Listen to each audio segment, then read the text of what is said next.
So we just finished the case study on Operation Enduring Freedom and Iraqi Freedom and the global war on terror. What's next?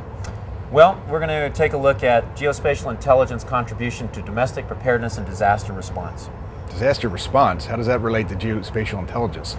Well, you know, the United States is beset by all sorts of disasters, both technological and natural. We've got hurricanes, right now there's wildfires going on, we've got earthquakes, and I'm a San Francisco kid, earthquakes, we've got out where I live tornadoes, all sorts of things like that. You guys in Pennsylvania know about technological disasters with 3 Mile Island, chemical plant problems, and you know those things go together. When there's a natural disaster, that can create technological disasters that all sort of wrap up into what we call the all hazards approach. So what do the lessons look like?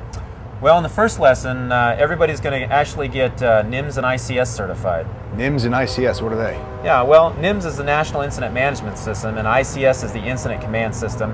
And I'm going to outsource that to the FEMA online training website, so everybody will be certified with that.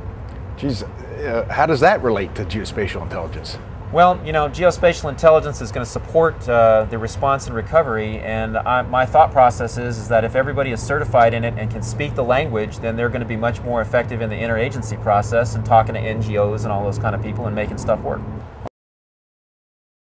Well, in the next lesson, we're going to take a look at the National Response Plan. We're going to look at social justice issues.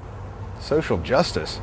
Well, yeah, it turns out that when you look at disasters, people who are oftentimes of working class origin, you know, they're less well off economically, people that are minorities by and large, you see this, people that are elderly, people that are disabled, they actually face a different risk and vulnerability to these types of hazards. And so the geospatial intelligence professional, as they make decisions and to do analysis and provide analysis, they need to be aware of those vulnerabilities and take those into account. So social justice is in fact really important.